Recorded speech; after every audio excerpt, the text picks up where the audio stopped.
ನಮಸ್ಕಾರ ವೀಕ್ಷಕರೇ, ಬೆಂಕಿ ಭರ್ಜರಿ ಗುಡ್ ನ್ಯೂಸ್ ಅಂತಾನೆ ಹೇಳ್ಬೋದು. ಯಾಕಂದ್ರೆ ಗೃಹಲಕ್ಷ್ಮಿ ಯೋಜನೆಯ 16 ಮತ್ತು 17ನೇ ಕಂತಿನ ಹಣ ಇಂದು 4,000 ಆದ್ರೂ ನಿಮ್ಮ ಖಾತೆಗಳಿಗೆ ಇವತ್ತು 3 ಗಂಟೆ ಆದ್ರೂ ಬಿಡುಗಡೆ ಆಗಲಿದೆ ಅನ್ನುವಂತಹ ಸೂಚನೆ, ಪಕ್ಕಾ ಮಾಹಿತಿ ಬಂದಿರುವಂತದ್ದು. ಸೊ ನ್ಯೂಸ್ಗಳಲ್ಲಿ ಈಗಾಗಲೇ ನೀವು ನೋಡಿರ್ಬೋದು. ಹೌದು ವೀಕ್ಷಕರೇ, ಅದು ನಿಜಾನೇ, ಇವತ್ತೇ ಬಿಡುಗಡೆ ಆಗ್ತಾ ಇರುವಂತದ್ದು. ಸೊ 3 ಗಂಟೆಯಿಂದ ನಿಮ್ಮ ಖಾತೆಗಳಿಗೆ ಜಮಾ ಆಗಲಿಕ್ಕೆ ಪ್ರಾರಂಭವಾಗಲಿದೆ. ಡಿಬಿಟಿ ಪ್ರಕ್ರಿಯೆ ಪ್ರಾರಂಭವಾಗಿದೆ ಅಂತೆ. ಸೊ ಅವರ ಒಂದು ಮಹಿಳಾ ಮತ್ತು ಮಕ್ಕಳ ಕಲ್ಯಾಣ ಇಲಾಖೆಗೆ ಈಗಾಗಲೇ ಬಂದಿದೆ ಅಂತೆ. ಸುಮಾರು ಸದ್ಯಕ್ಕೆ 2,400 ಕೋಟಿ ಹಣ ಬಂದಿದೆ. ಅದು ಎಷ್ಟು ಕಂತುಗಳಿಗೆ ಸಾಲ್ತದೆ? ಸೊ ಹಾಗಾದ್ರೆ ನಮಗೆ ಬರೀ ಒಂದು ಕಂತು ಬರುತ್ತಾ ಅಥವಾ 2 ಕಂತು ಬರುತ್ತಾ ಅಥವಾ ನಮಗೆ ಇದೇ ವಾರದಲ್ಲಿ 3 ಕಂತುಗಳನ್ನು ಹಾಕಬಹುದಾ ಅನ್ನುವಂತಹ ಸೂಚನೆಯನ್ನು ಕೂಡ ಕೊಟ್ಟಿದ್ದಾರೆ. ಸೊ ಹಾಗಾದ್ರೆ ಯಾವ ಯಾವ ಕಂತುಗಳು ನಿಮ್ಮ ಖಾತೆಗಳಿಗೆ ಜಮಾ ಆಗತ್ತೆ, ಮುಖ್ಯವಾಗಿ ಇವತ್ತು ಯಾವ ಯಾವ ಜಿಲ್ಲೆಗಳಿಗೆ ಜಮಾ ಆಗತ್ತೆ ಅನ್ನುವಂಥದ್ದನ್ನು ತಿಳ್ಕೊಳ್ಳೋಣ. ಯಾಕಂದ್ರೆ ಇವತ್ತು 12 ಜಿಲ್ಲೆಗಳಿಗೆ ಜಮಾ ಆಗೋಲಿದೆ. ಸೊ ಒಂದು 12 ಜಿಲ್ಲೆಗಳಲ್ಲಿ ನಿಮ್ಮ ಜಿಲ್ಲೆನೂ ಕೂಡ ಆಗಿದ್ರೆ ನಿಮ್ಮ ಖಾತೆಗಳಿಗೂ ಕೂಡ ಹಣ ಜಮಾ ಆಗುವಂತಹ ಚಾನ್ಸಸ್ ಇದೆ. ಸೊ ಹೀಗಾಗಿ ಬಹಳ ಇಂಪಾರ್ಟೆಂಟ್ ಮಾಹಿತಿ. ವಿಡಿಯೋನ ಆದಷ್ಟು ಕೊನೆವರೆಗೂ ವಾಚ್ ಮಾಡಿದ್ರೆ ಪ್ರತಿಯೊಂದು ಅಪ್ಡೇಟು ಕ್ಲಿಯರ್ ಆಗಿ ತಿಳಿಯುತ್ತೆ. ಚಾನಲ್ಗೆ ಸಬ್ಸ್ಕ್ರೈಬ್ ಮಾಡಿದ್ರೆ ದಯವಿಟ್ಟು ಅದಕ್ಕೆ ಸಬ್ಸ್ಕ್ರೈಬ್ ಮಾಡ್ಕೊಳ್ಳಿ ಅಂತ ಹೇಳಿದ್ದೆ. ಈಗ ಡೈರೆಕ್ಟ್ ಆಗಿ ಟಾಪಿಕ್ಗೆ ಬಂದ್ಬಿಡ್ತೀನಿ ವೀಕ್ಷಕರೇ. ಈ ಒಂದು ಗೃಹಲಕ್ಷ್ಮಿ ಯೋಜನೆ ನಿಮಗೆ ಬಹಳಷ್ಟು ಸತಾಯಿಸ್ತಂತಾನೆ ಹೇಳ್ಬೋದು ನೋಡಿ. ಯಾಕಂದ್ರೆ ಈ ಒಂದು ಗೃಹಲಕ್ಷ್ಮಿ ಯೋಜನೆಯನ್ನ ನಂಬಿಕೊಂಡು ಬಹಳಷ್ಟು ಮಹಿಳೆಯರು ತಮ್ಮ ಜೀವನವನ್ನ ಸಾಗಿಸ್ತಾ ಇದ್ರು. ಸೊ ಒಬ್ಬೊಬ್ಬರು ಕೊಡುಕರು ಗಂಡರು ಇರ್ತಾರೆ, ಸೊ ಒಬ್ಬೊಬ್ಬರು ದುಡಿಮೆ ಮಾಡ್ತಿರೋದಿಲ್ಲ. ಸೊ ಹೀಗಾಗಿ ಈ ಒಂದು ಗೃಹಲಕ್ಷ್ಮಿ ಯೋಜನೆ ಬಹಳಷ್ಟು ಹೆಲ್ಪ್ ಆಗ್ತಾ ಇತ್ತು, ಎಲ್ಲೋ ಒಂದ್ ಕಡೆ ಅದು ಆಧಾರ ಆಗ್ತಾ ಇತ್ತು. ಸೊ ಹೀಗಾಗಿ ಅದು ಬರ್ತಾ ಇಲ್ಲ ಅಂತ ಹೇಳಿಬಿಟ್ರೆ ಒಂದ್ ಕಡೆ ಕೈ ಮುರಿದಂಗಾಗಿತ್ತು ಅವ್ರಿಗೆ. ಸೊ ಹೀಗಾಗಿ ಬಹಳಷ್ಟು ಆಕ್ರೋಶವನ್ನ ವ್ಯಕ್ತಪಡಿಸಿದ ತಕ್ಷಣ ಈಗ ಸ್ವತಃ ಲಕ್ಷ್ಮೀ ಹೆಬ್ಬಾಳ್ಕರ್ ಮೇಡಮ್ ಅವರು ಕೂಡ ಅಪ್ಡೇಟ್ ಅನ್ನ ಕೊಟ್ಟಿದ್ದಾರೆ. ಈಗ 2 ತಿಂಗಳ ಹಣವನ್ನ ನಾವು ಹಾಕೊಡ್ತೀವಿ ಅಂತ ಹೇಳಿದ್ದಾರೆ. 18ನೇ ಕಂತಿನ ಹಣ ಬರೋದಿಲ್ಲ, ಜನವರಿ ತಿಂಗಳದು ಈಗ ಸದ್ಯಕ್ಕೆ ಬರೋದಿಲ್ಲ. ಆದ್ರೆ ಈ ಒಂದು ನವೆಂಬರ್ ಡಿಸೆಂಬರ್ ತಿಂಗಳ ಹಣ ಅಂದ್ರೆ 16 ಮತ್ತು 17ನೇ ಕಂತಿನ ಹಣ ನಿಮ್ಮ ಖಾತೆಗಳಿಗೆ ಬರ್ತಾ ಇದೆ ಅನ್ನುವಂತಹ ಸೂಚನೆಯನ್ನ ಕೊಟ್ಟಿದ್ದಾರೆ. ಸೊ ಹಾಗಾದ್ರೆ 16ನೇ ಕಂತಿನ ಹಣಕ್ಕೆ 2,400 ಕೋಟಿ ಹಣ ಆದ್ರೂ ಬೇಕಾಗತ್ತೆ. ಅಷ್ಟೊಂದು ಫಂಡ್ ರಿಲೀಸ್ ಆಗಿದೆ. ಅಂದ್ರೆ ನಿಮಗೆ ಸದ್ಯಕ್ಕೆ ಬರೀ 16ನೇ ಕಂತಿನ ಹಣ ಮಾತ್ರ ಜಮಾ ಆಗತ್ತಾ, ಇಷ್ಟು ದಿನ ವೇಟ್ ಮಾಡಿದಕ್ಕೆ ಒಂದು ಕಂತಿನ ಹಣ ಜಮಾ ಆಗತ್ತಾ ಅನ್ನುವಂತಹ ಸೂಚನೆ ನೀವು ಕೇಳಬಹುದು. ಇಲ್ಲಿ ಕೇಳಿ, ಕರೆಕ್ಟ್ ಆಗಿ ಗಮನ ಕೊಟ್ಟು ಕೇಳಿ, ಯಾರು ಕೂಡ ಮಿಸ್ ಮಾಡ್ಕೊಳ್ಬೇಡಿ. ವಿಡಿಯೋನ ಕರೆಕ್ಟ್ ಆಗಿ ಕೇಳಿಸ್ಕೊಳ್ಳಿ. 16ನೇ ಕಂತಿನ ಹಣ ಏನಿದೆ ಅಲ್ಲ, ಈ ಒಂದು ವಾರದಲ್ಲಿ ಕ್ಲಿಯರ್ ಆಗತ್ತೆ, 2-3 ದಿನಗಳಲ್ಲಿ ಕ್ಲಿಯರ್ ಆಗತ್ತೆ. ನಾವು ಅಷ್ಟು ಸ್ಪೀಡ್ ಆಗಿ ಹಾಕ್ತಿವಿ ಅಂತ ಹೇಳಿದ್ದಾರೆ. ಓಕೆ, ಇಲ್ಲ ಅಂತ ಹೇಳೋದಿಲ್ಲ. ಆದ್ರೆ ಸೋಮವಾರ ಹಿಡ್ಕೊಂಡು, ಈ ಮುಂದಿನ ಸೋಮವಾರ ಹಿಡ್ಕೊಂಡು 17ನೇ ಕಂತಿನ ಹಣ ಕೂಡ ಬಿಡುಗಡೆ ಮಾಡ್ತೇವೆ ಅನ್ನುವಂತಹ ಸೂಚನೆ ಕೊಟ್ಟಿದ್ದಾರೆ.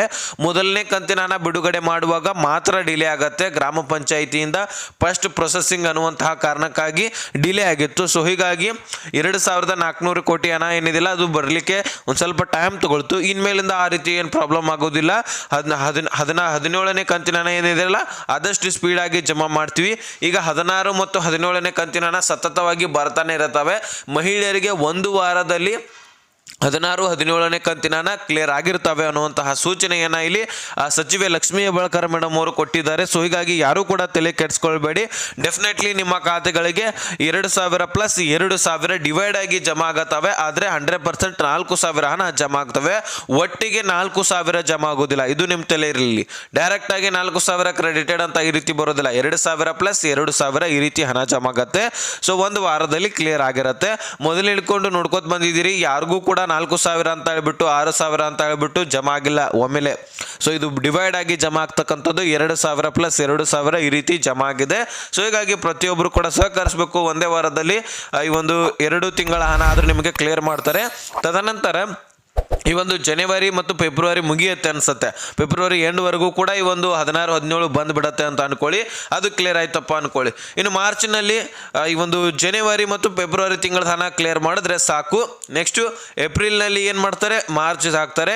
ಮೇನಲ್ಲಿ ಏನು ಮಾಡ್ತಾರೆ, ಏಪ್ರಿಲ್ ಹಾಕ್ತಾರೆ. ಜೂನ್ನಲ್ಲಿ ಏನು ಮಾಡ್ತಾರೆ, ಮೇದ್ ಹಾಕ್ತಾರೆ. ಈ ರೀತಿ ಒಂದು ತಿಂಗಳ ಹಣ ಒಂದು ತಿಂಗಳೊಳಗೆ ಹಾಕ್ತಾ ಹೋದ್ರೆ ಸಾಕು. ಅಂದ್ರೆ ಗೌರ್ಮೆಂಟ್ ಎಂಪ್ಲಾಯೀಸ್ ಇರ್ತಾರಲ್ಲ, ಗೌರ್ಮೆಂಟ್ ನೌಕರಸ್ಥರು, ಅವ್ರದ್ದು ಹೇಗೆ ಜಮಾ ಆಗ್ತಿರತ್ತೆ ನೋಡಿ. ಈ ತಿಂಗಳು ಪೂರ್ತಿಯಾಗಿ ದುಡಿದ್ರೆ ನೆಕ್ಸ್ಟ್ ತಿಂಗಳು ನಮ್ದು ಪೇಮೆಂಟ್ ಆಗ್ತಿರತ್ತೆ, ಹೌದಲ್ವಾ? ಈ ರೀತಿ ಆ ಒಂದು ಗೃಹಲಕ್ಷ್ಮಿ ಯೋಜನೆ ಹಣ ಕೂಡ ಜಮಾ ಆಗ್ತಕ್ಕಂಥದ್ದು. ಸೊ ಯಾರು ಕೂಡ ತಲೆ ಕೆಡಿಸ್ಕೊಡಿ, ಪ್ರತಿಯೊಬ್ಬರಿಗೂ ಕೂಡ ಹಣ ಜಮಾ ಆಗೇ ಆಗತ್ತೆ. ಸೊ ಈ ಒಂದು 16, 17ನೇ ಕಂತಿನ ಹಣ 4,000 ಹಣ ಆದ್ರೂ ನಿಮಗೆ ಬರಲಿದೆ ಅನ್ನುವಂತಹ ಸೂಚನೆಯನ್ನ ಇಲ್ಲಿ CM ಮತ್ತೆ ಲಕ್ಷ್ಮೀ ಹೆಬ್ಬಾಳ್ಕರ್ ಸಚಿವೆಯರು ಕೊಟ್ಟಿರುವಂತದ್ದು. ಸೊ ಹೀಗಾಗಿ ಈಗ ಯಾವ ಯಾವ ಜಿಲ್ಲೆಗಳಿಗೆ ಹಣ ಬರ್ತಾ ಇದೆ ಅನ್ನುವಂಥದ್ದನ್ನ ನಾವು ನೋಡೋಣ.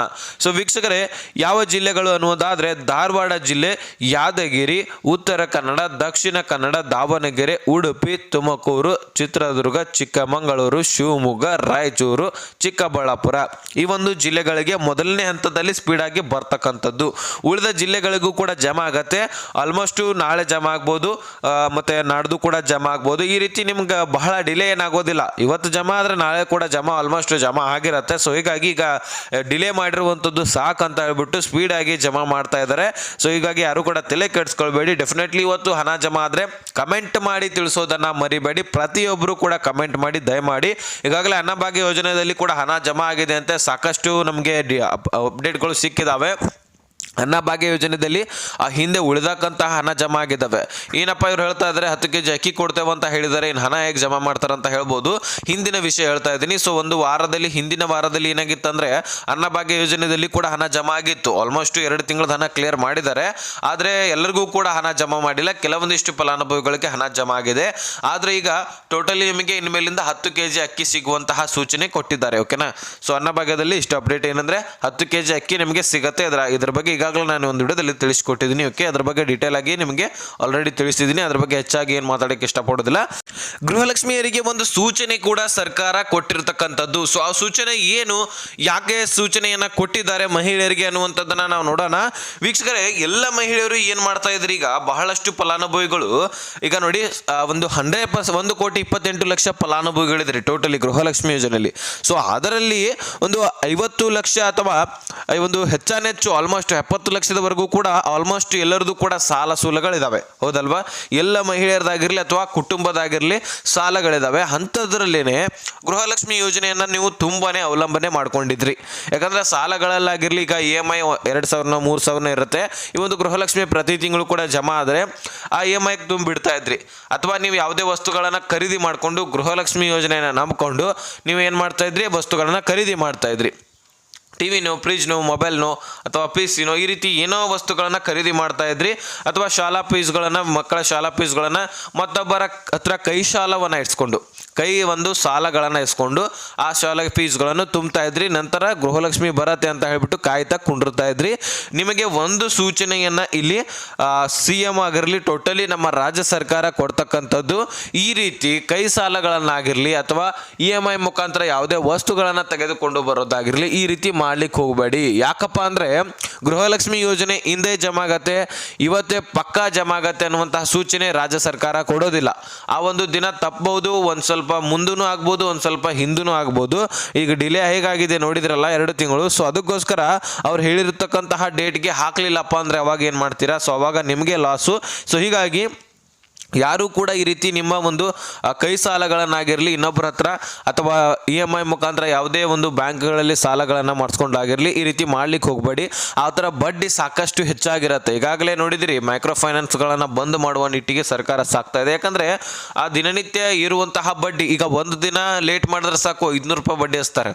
ಆ ದುಡಿಮೆ ಮಾಡ್ತಕ್ಕಂತಹ ವ್ಯಕ್ತಿ ಒಂದು ದಿನ ಹೋಗಿ ದುಡಿಮೆ ಮಾಡಿದ್ರೆ 500 ರೂಪಾಯಿ ತೊಗೊಂಬರ್ತಾನೋ ಇಲ್ಲ ಗೊತ್ತಿಲ್ಲ, ಆದರೆ 500 ರೂಪಾಯಿ ಬಡ್ಡಿ ಹಚ್ತಾರೆ ಒಂದು ದಿನ ಲೇಟ್ ಮಾಡಿದ್ರೆ.